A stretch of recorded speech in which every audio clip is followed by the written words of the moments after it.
ɗe joɗaki ko ɗum woni fuɗɗorde yewtere nden ɗo coalition mo UFDG waɗi dion e anado e gandal amen ko meilleur coalition mo ɓe waɗi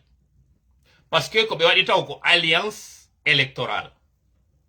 anad on alliance électorale wonto e alliance politique no landi ha mi précisana en ɗo wondema élection ji ɗin ko ɗi waɗuno ko 2020 donc ce qui veut dire si ko octobre 2020 octobre 2021 ɗo woni ennan ɗum ɗon ko élection ji ɗin tum hay ha hande UFDG waɗali alliance woni ko selludalen président woni ko CP ko ɓe waɗi wo ko ɓe waɗi hari ha hande ɓe waɗali on alliance neɓirɗo ni ɓe heɓali on onon alliance mo ɓe waɗi ɗiɗo parti majorité ji majji on ko yurɓe ɓen ka foore fi on ɗum no waɗi si alliance o ɗo neeɓi ko piiji ɗiɗi gogo ɓe waɗi du alliance e ɓen ɓe tawata ko alliance de nature c'est à dire que ko dolanoɓe ɗiɗo hawtidi desidi ko enen ɗiɗo wona ƴuppede donc wallidire jogodire yahen donc ko alliance mo tawata ko alhaali on tigi waɗi mo na suɓagol maɓɓe ɓe ndaaru situation mo ɓe woni e mum on ɓe winni are wallidire na de wiwgol ko intérêt ji goo woni hakkunde maɓɓe ko baɓɓaji ɗin tawi ɗi sayidede ɗi desidi noon wondema wata ɗi dampidir ko ɗum on taw woni secret aran on taw secret de réussite on deuxiéme secret on ɓe waɗiɗi noon kañum kadi alliance e ɓen tawɓe si on haldi ɓe bonnata ka gandal an lagine koye leñol fulɓe miwi miɗo weltoringol miɗo coobingol miɗo andi ko teddugol ko teddinaɓe kono terlen ka hunnugol ahadi foore siyeɗɗen ko ɓe number 1 ɗo yon haldugo e neɓay kono so yehi ha on haldi ko enen ko ɓe sella finde terlen o donc deuxiéme raison kañum kadi mo tawata on alliance ɗon on mo mari force ko ɗum ɗon koko tawata kon kañum kadi kaɓe haaldi ɗon ɓe firtata cd muɗum fewdo ɓe waɗi duno alliance kamɓe Alpha Condé régime Alpha Condé arano on fof premier mandat makko ɓe yuttaki ɓawo maɓɓe par ce que himo foti ɓe wondema o wallay ɓe Moussa Dadis Camara arta ɓe woni e ɓawo ɗon ɓe bonnali ɗum ɗon ko wowla kon fof ko wowla ɓe firtali ɗum ɗon ko nde yawoyno ha ɓe daari ɓe tawi ɓe ɗaynama ɓe yilti ɓay noon ɓe yiltike ɗon kañum kadi mo ɓe yiwtiri ɓawo mum on ɗon kañum kadi ɓe desidi ko enen on alliance ɗon UFDG kañum tugino représenté fewdo ɗo électorat jano mo tawata mi jonnata pourcentage makko par ce que mi anda exactement si ɓen ɗon noon ɓe ari ɓe wattike hoore maɓɓe kamɓe ɗo tum ɓe yoni cd muɗum on ko kamɓe tu yawno ko élection ji 2020 ɗo ɓe gañi ɓen ɗo mi yaali nécessité ka tawata ɓe haton jini alliance go au contraire ko ɓe haton jini ko sellingol on alliance mo ɓe waɗi ɗon ngal weldigal ngal ɓe haldi ɗon on jokkere en ɗam maɓɓe ɗon ko on ɗon ɓe duwa consolidude par ce que ɓen ɗon ɓe holli non seulement ko ɓe fella findeɓe mais kadi ɓe yoni kadi ko wallidire tuma noon yawɗa an ƴettoyɗa goɗɗo mo tawata tuma yaaduno ɗo wo o yaha ha e nokku ka ɓurɗa haton jinde makko ɗon kadi wiya an e makko noon ko ɓurɗa mapade mo ɗon ko fewno ɗon o accitay ma ko gotel e piiji ɗiɗi haray habbiɗa ko yo waɗi ko wannoma kon yaltita kañum kadi e même chose o acca fewno ka tawi to ɓura mi précise ɗon noon ɓen arɓe waɗiɗi ɗon e UFDG on alliance ɗon woni ko UFDG woni ko toriyoɓe ar woni ko kamɓe landi UFDG ha ton jinano ari on alliance ɗon par ce que ko honnu woni ka fokkiti mi wi on ko gotel e piiji ɗiɗi koye ɓe yawa ɓe anda ɓe heeɓi doole ɗe ɓe falanoɗen sifano Makanera e kañum Papa Koli waɗirno sifano kañum Jean-Marc Teliano waɗirno sifano waɗuɓe ɓen fof no waɗiri ɗon mi ala wolde fi kan suma mo dixino ɗum ɗo mi ala natude ɗin non kala ɓen yaadunoɓe UFDG ha andi heeɓi laawol heeɓi hande kadi elan yalti e maɓɓe ko ɓeɗo fof mi woni e yewde fimu e comme par hasard ko ɓeɗo kadi tigi kañum kadi inna mahi yahide ɗo wara mi yewtali fi konko tawata haray ka élection ji ɗo candidat wiwɓe ɓen ko malheureux kaɓe hawtindirno ɗon ɓe fof ɓe waɗi déclaration accoya noon ha inna to ɓuura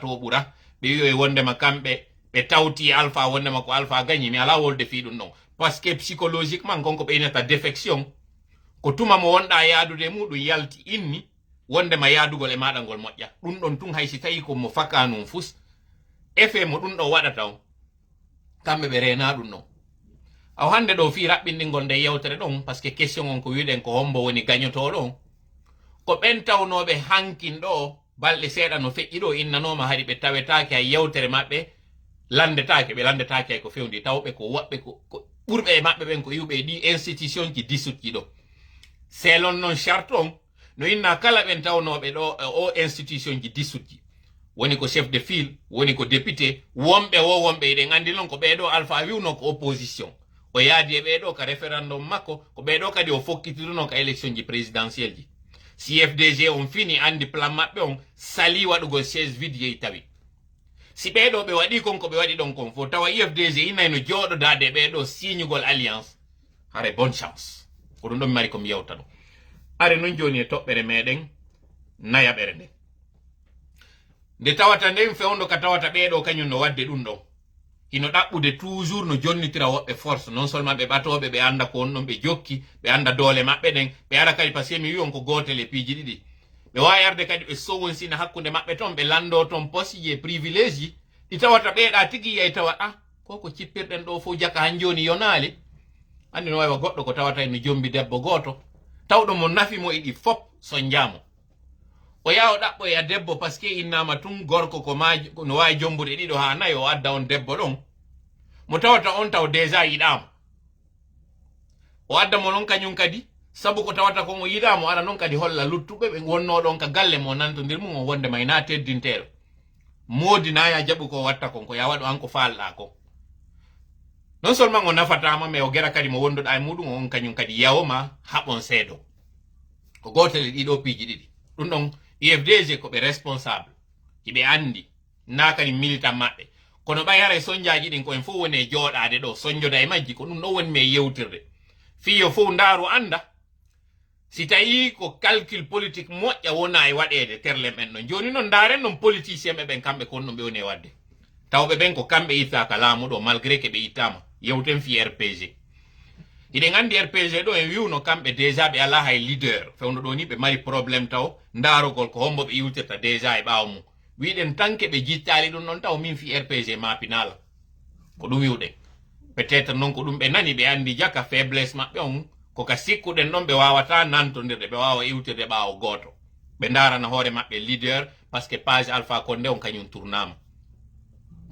en andi e yewtina ɗo sa e wiwɗen clanjino nder ton ka nder RPG mi faala noon yon sendi to moƴƴa nde yewtere par ce que ko ndeɗo koko monno yewdeɗa fof waɗi ko préliminaire wonɗen e wadde hari en yewtay tu woni fii konko tawata haray hino metti ɓernde laɓɓinen ɗum ɗon guɓe condi en hewtino joni e poème mo tawata on ko on ɗon mi faala en jentito ɗo moƴƴa ndaren wawen andude par ce que en yi en andi CNRD on kamɓe ɓe sikkuɗen ɓen ittama ko hoore nden itta kono ɓe nder ton han joni ɗo noon wota en sikkude ko hoore nden kadi yananten ɗo na nden hoore ko ɓen ɗon mais kamɓe noon ɓe senditi pecce ɗiɗi kono ɗum ɓe woni e waɗirde ɗo ni ɓe retardina ko fiyo parti on kadi yaw ha o wilita par ce que ɓe andi leader on hande kadi o yani kono ko honno no ɓe gerdirta ha o wilita ko ɗum ɗon noon mi woni on e yewde ɗo sendite moƴƴa yewtere nde yandi mi jeeji o sendite kum parti on ɗo moƴƴa waɗoɓe kadi découpage on yoɓe coupo e ɗi parti ji ɗo avec ma permission ɓe waɗa ɗum ɗo sakite par ce que ko ɗo woni plus important on entre le 1er et le 6 janvier ɗo disons entre le 1er et le 4 rencontre ji waɗi entre membre ɓe RPG ɓen fiyo ɓe ndaaru ko hombo ɓe hikkinta yeeso maɓɓe yehi haka yewtere maɓɓe ka calcul politique maɓɓe ɓay tum ɓe yiɓe andi anad on ko foore e Fouta no ɓe wiri non kamɓe ka calcul ji maɓɓe alors que non iɗen andi UFDG ko lagine fof ka calcul ji maɓɓe ɓe décidi nayo ɓe yawɓe présento ka minorité kono no woni on minorité ko tuma tawi ko région ji ɗiɗi ma tati contre maɓɓe kamɓe kono no wonata troisiéme région o ko tuma e wi'a maɓɓe mi yewta on woni ɗo précise en ɗo moƴƴa wata yimɓe ƴetto e kupoya konko mi woli ɗo yewtere anden nane ɗon tun inne kon calcul politique ko toola wimo toola yewta on woni ko ɓe wi kon ka réunion ji maɓɓe ka calcul politique maɓɓe ɓe inni si ɓe wawi waɗude mandaji maɓɓe ɗin ɗiɗi arano on sans problème deuxième on avec quelques problèmes ko parce que hari ɓe waɗuno les 3 contre 1 c'est à dire région ji tati ressortissant ɓe mayri contre ressortissant ɓe région goto waɗire noon ka calcul ɓeyni noon ko on to bonani ɓe kaka yawno ɗon ha région ji ɗiɗi woni contre région ji ɗiɗi kadi yawoy ɗon ha wonto e région ji tati contre goto mais taw wonko contre maɓɓe kamɓe ɓay noon ɓe faami ɗum noon ɓe inni joni noon ko honno warreten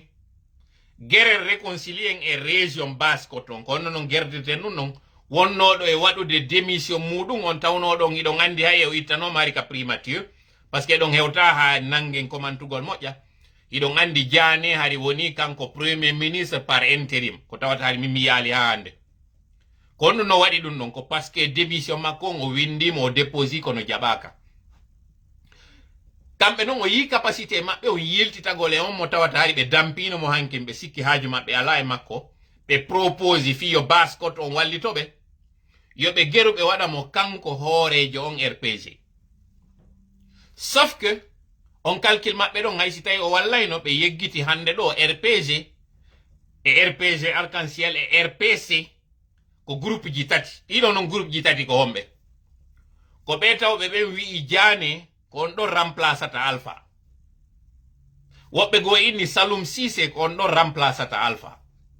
mais yawoy ha inna hande kadi Diané ɓay ko kanko woni ko occasioni nde hawre hakkunde maɓɓe ha o kudeta waɗi Diané kañum hande kadi fimum wota yewte heddi noon hande kadi Salum Cissé tawɓe ɓen ko ɓeɗo woni fokkituɗoɓe RPG on gibi ka fuɗɗode sakite moƴƴa nde yewtere ɗo fi on faamu géopolitique fokkituɗon anden ko homɓe attaquete ko homɓe woni attaquetake mi jeeji o moƴƴa wattane yila moƴƴa parti on kunko mi woni on e yewtude ɗo Salum Cissé so ndaari kanko ɗo ko woni e wadde bataille makko on fof kanko hayi hari mo fokkiti o tawoyte no jooɗoda gongol e UFDG ka yewtere kanko imo tawti wondema o yahay ande hande kadi na animosité lagine fof ko nene goto baba goto kanko ko on idée animé mo kanko déjà hay o wiwno wota Alpha Condé présente oui pour le RPG kanko ko ɗum o wiwno mais un autre candidat kanko o wiwno wota Alpha présente o yi attaque jiɗi o waɗano ɗin fof ɓen waɗnoɓe noon on idée ɓurti ƴuynude Alpha yo présente ko ɓe wondunoɓe e PIP ko ɓe kañum kadi ari ƴuynimo innimo yo présente ɓe yi noon honto ɗum ɗo yaltini ɓe ko ɗum El Sisi wonno yewtude fimum ka fuɗɗode jendite moƴƴa liyen on faamum sendite moƴƴa nde yewtere o parti mo mi woni on e yewtude ɗo joni noon Salum Cissé wonti hande kadi ennoma a abattre par ce que ko gonga on woni e wolde ko wallataɓe ko ɓeɗo hiɓe fedde aren noon kadi joni e sukaɓe ɓen innuɓe ɓen hande kadi menen mawɗo laamotako men ko menen sukaɓen ɓen ɗon kadi ɓe mari ɗiɗo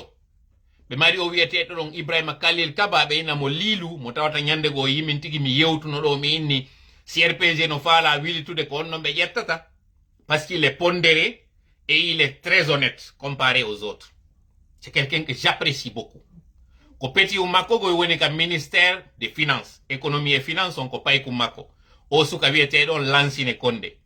déjà polémique wi yaltuno inde on ɗo ɓe inni wondema o waɗali ENA o waɗi bel et bien ENA c'est un cadre très compétent ko peti Khalil ko Khalil woni kadi ko propose mo ɗon fi on wawa andude moƴƴa jeu ji wonɗi nder ton ɗi wawon andude RPG ittama tigi kono ko koyeɗen itta RPG tigi ka wona sikkede ɗo UFDG no tawa e ɗi nomination ji CNRD ɗo ɓuri parti kala ko haala non ko ɗum wona ɗon e yeyede ko ka haala ɗaw kadi wona e yewtede kadi ɓe ka RPG la même chose ko gotum ko woni ko wonɗo yeeso o ɓe yewtamo ko faala nande kon parce que kamɓe ɓe mari ambition faame moƴƴa kum parti um ɗo donc Khalil himo tawa e ɓen jeune ɓe tawata RPG si koye wuuritu no inna ko on sukaɓen fof wi sina on ɗon ɓe tawtetake no ton kadi wiyeteɗo Jakaria Koulibaly taw ɗon hiɗen andi ko kanko waɗano ka hydrocarbure sukaɓe goo kadi surtout wontirɓe ɓen terlen Sigiri on e Mandiana e kan Sigiri Mandiana kañum e mi yeggiti localité on gon ɓen ɗon kañum kadi ɓe wi ko on ɗon Koulibaly on non nden fedde ɗon kadi no nder ton innuɓe ɓen ko on ɗon si tawi parti on wuuritay ko on ɗon ɓen hiɓe ka intérieur ɓe jooɗi ɓe fanki ɗon ɓe heeɗi ha goɗɗo yalta ɗon hina ɓen ɗon donc en faami taw conflit générationnel no ɗon sukaɓe ɓen d'un côté nawyuɓe ɓen de l'autre mais si heddino ke ɗen kereje ɗon tun ça va ça pouvait se gérer yahayno ɗon ha kamɓe ɓay ɓe nantodira yewte ha inne voilà ɓe kerwane ɓen kadi yewte ɗon ha inne joni awa joni menen min accani sukaɓe ɓen menen joni min wona e président d'honneur mais o yeggiti kañum kadi Damaro kanko kadi hari ko habbitinoɗo moƴƴa présidence on par ce que hari techniquement et juridiquement si Alpha Condé iwi ko président assemblée maɓɓe on donc on ɗon kadi no décide ko muuyi mayo on kon goɗɗo go wawata artade RPG harana kanko o yino ha on to difficulté mo be mari on problème mabbe on donc ɗiɗo fof hay wawatano ɓe avantage ude ɓe wawa wilitude parce que ala hayke ɓe wawayno nantodirde fame de calcul politique o moƴƴa tawon sikku yewtere nde mi yew par ce que son wawali famude nder ɗo e wata andude ko on ɗum waɗeten priorité men hande ɗo e wata andude kadi konno cippire ngo waɗirte ɓeɗo fof waɗugol ɓe miran goto fewtinaɓe sengo woto wata gasude si yewtere waɗali justement noon ko on ɗum on réunion maɓɓe ɗon waɗi koye ɓe wallin ɗin hawreji maɓɓe ɗon fof ɓe yewtira ɓawo kasori par ce que si ɓe yewtiri ɓawo kasori ɓe wawai heɓude ɗon soutien sengo o moyen bas ko ton ko ɗon no wawa ton famude fewdo ya vidéo baydi yaltuno kon ɗum wonno position amen on kam en yaltuno ɗo men yewti par ce que yimɓe yaltuno critique wi wondema konko mi waɗi ɗon ɓe yiɗali ko onno tawiri ɓeɗo fof ko jeu politique wonɗo e wadde on ton ko ñidduɗo ha feƴƴiti Alpha Condé iwi kono nawnare nde o acciri nden guinéen ɓen barme on himo barmi tellement o woni su'um o wata sellude e nder lebbi seeɗa o wata sellude e nder duuɓi seeɗa ƴettay duuɓi moƴƴa si ɗum wawa sellude ko honno noon ɗum sellirta yiite ko yiite kippirte même si woɓɓe innay ko ndiyam ɗanninta yiite kono na ndiyam fof ɗanninta yiite di e goo si hibbama yiite wawi wasi ko carburant hibbuɗa yiite nge famoɓe noon pulal ngal faami kon ɗum yon e yewtude ɗo ko systéme mo Alpha waɗi on kon systéme cippirirɗen mo ha liɓuɗen mo kono noon en sikki o yanigo e systéme o yanali ko kanko Alpha woni ko yani donc systéme o ngan jonno nder to se wawal noon famude ko onno ardirante systéme on toujours bato on acca en toujours e waɗa e alliance ji ɗi tawata ko otowal ngal jokka na yimɓe ɓen otowal ngal ari passager ɓen fof accano donc onno noon ɓe décidi entre le 4 et le 6 koye ɓe immin délégation ji ɓe hendi taw ɓe réunisi 400 millions joɗande maɓɓe kaɓe jooɗi ɗon innaɓe noon dey compte ji maɓɓe no gela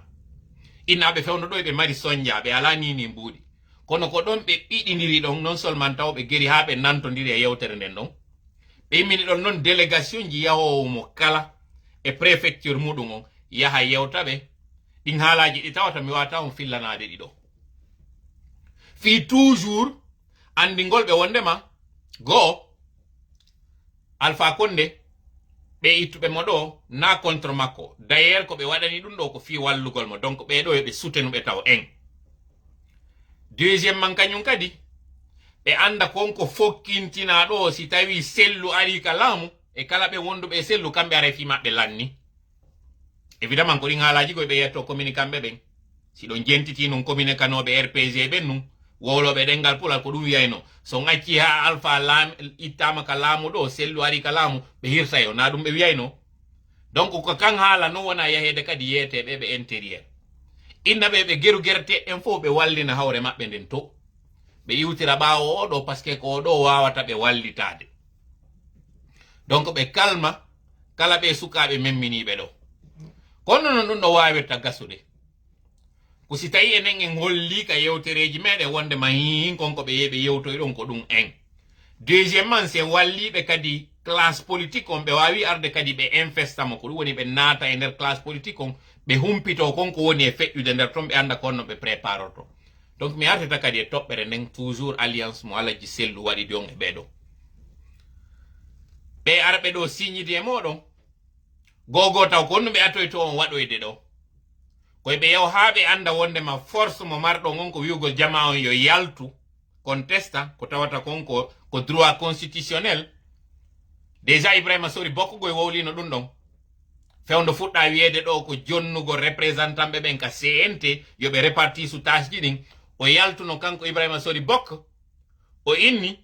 wondema kanko o sikkuno de ko fi répartition poste ji wona kono kaw tawno ɗon ko ɓe inni ko réactivugol force vive on kanko o diri kan haala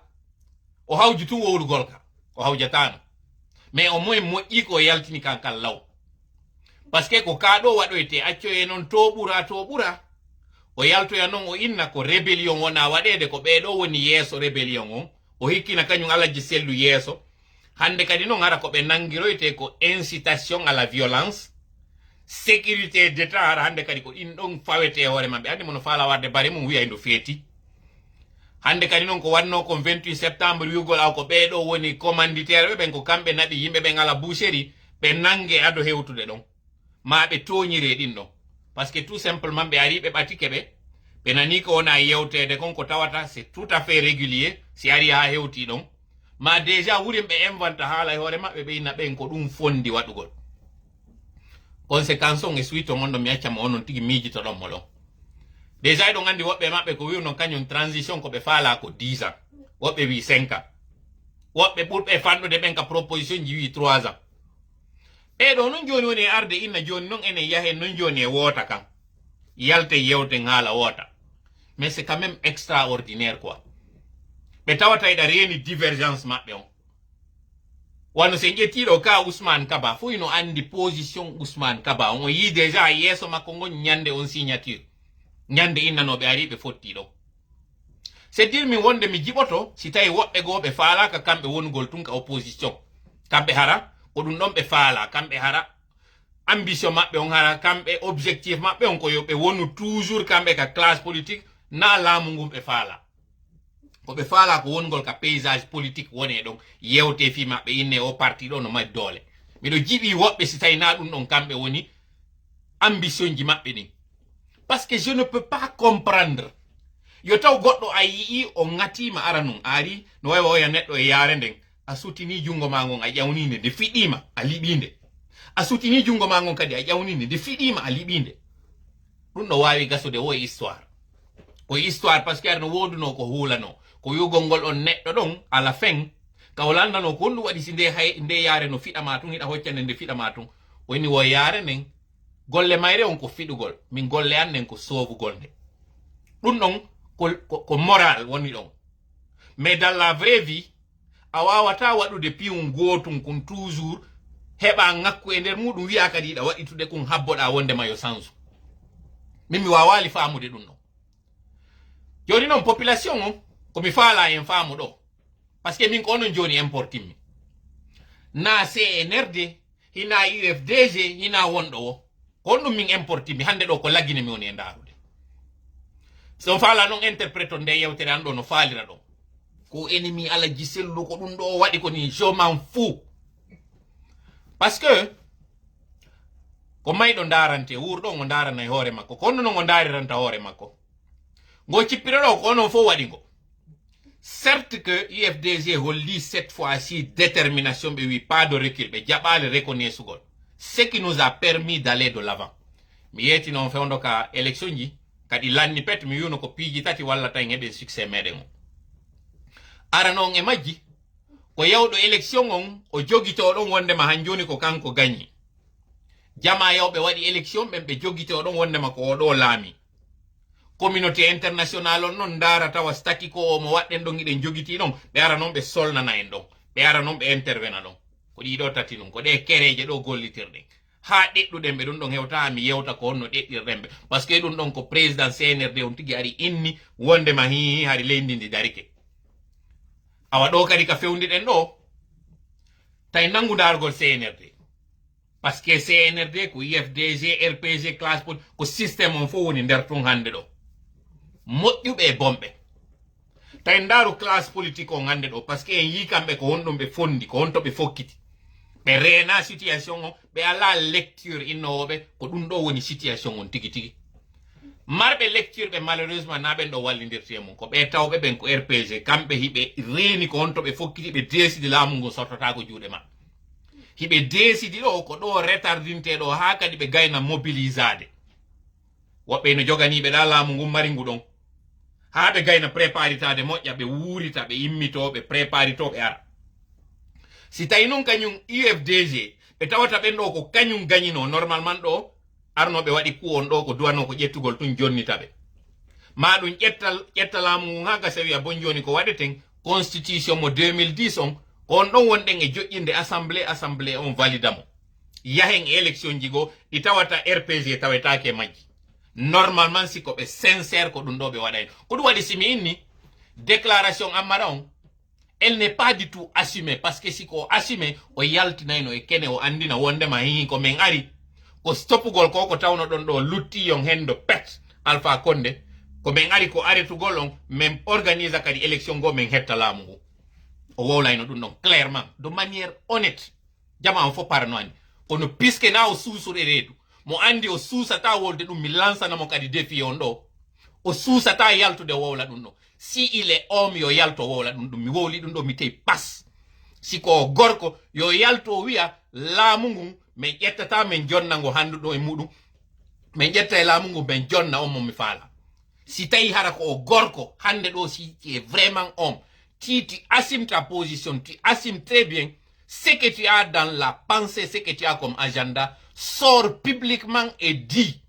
à la face du monde qu'en réalité tu n'es qu'en train de faire un jeu de passe-passe pour retirer le pouvoir du peuple qui aujourd'hui l'exerce pour le remettre à celui que tu veux. Si tu assumes ta position, Amara Kamara, sors et dis publiquement, voilà ce que moi je considérais comme étant une décision, une sortie, une position assumée et souveraine.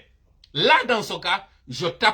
t'applaudirai des 4 mains, même pas des 2 mains. Je t'applaudirai des 4 membres, parce que dans ce cas, tu auras été sincère dans ta démarche, tu auras montré ta véritable face, toi et tous ceux qui sont derrière toi, qui agissent dans l'ombre dans le même but.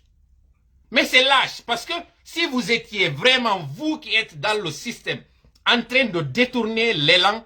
du peuple, vous auriez été sincère. Commencez par donner votre liste. J'insiste encore, donnez la liste du CNRD pour qu'on sache qui est qui. Ne serait-ce qu'une liste partielle, mais qu'on sache qui est CNRD. À part le colonel Laye Mamadi, qui est connu, qui est membre du CNRD. Ne vous mettez pas derrière cette armée qui est noble, cette armée responsable, pour dire que le CNRD, c'est toute l'armée. Ou bien ce sont les corps habillés. Ce n'est pas sincère. Soyez sincères, honnêtes envers le peuple. Dites-leur ce que vous êtes en train de cacher. Dites-leur ce que vous êtes en train de concocter. Si vous ne le dites pas, nous sortirons ici pour le dire publiquement. Et c'est dans cette démarche que nous sommes en train d'agir. Ce n'est pas du tout possible. Vous ne pouvez pas nous duper. Les mêmes choses qui se sont produites depuis le temps de Sékou ne vont pas continuer. Cette fois-ci, on a décidé de prendre notre destin en main et on le prendra de manière responsable et assumée. C'est souverain ce que nous sommes en train de dire et sachez que vous ne pouvez pas nous duper. Ça, c'est terminé. Ce temps-là est révolu. Yewtere mi do haadunde do. Hande ko mi yalti do kon. Mi ala ay goto mo weldi do e mo moni yewde men num. Fion num. J'en ai assez, j'en ai marre de cette répétition. Mi ronki joɗagol ɗo wowla toujours. Parce que wonaɓe yewtede fimum ala nanude, wonanaɓe yewtenede ala nande, wonɓe yewtede ala nanude. Hay goto, c'est dire ko dialogue de sourds. Mi fuɗɗorani en yewtere nde mi inni hande kadi mi ronki innugol acce yawgol ndaron ɓe tawata ko moƴƴinaɓe fi weddintingol on. Tant que yiɗon wedditade ɗon on yata essentiel on ko ɗo ɓe weddintinta on ha ɓe gayna on naɓude jawdi ni ɓe naɓa on laamu ngu ɓe naɓa on ndimu ngu ɓe naɓa on wonkiji ɗi acce yalton e o merente fi Allah on na de l'essentiel ko ɗum woni hande essentiel on groupe uyi no immi ari jaɓi ngu laamu ngu tawata e yehino ha e gendike ngu hiɓe haɓɓiti noon koye ɓe jogoro ngo ɗon no basketeer jo marirta balorre ha o yiya on marko o felanomode o yaha marka équipe doit ɗon no yiwde ɗum ɗon ɓe ala yiide ɓe uddita gite hiɓe munni hiɓe haɓɓi gite maɓɓe ɗen ɓe yaade ɓe tewo pas hande kadi no goɗɗo yaltata mayana ɗo politicien jo tawɗo ko kanko woni cause malheur makko mi wowla ɗum ɗon clairement ɗo de manière très ouverte je ne suis pas là pour mâcher mes mots parce que wawata continue gol ɗo de refaire les mêmes erreurs pour encore retomber dans les mêmes gouffres ça c'est fini c'est terminé mi ronki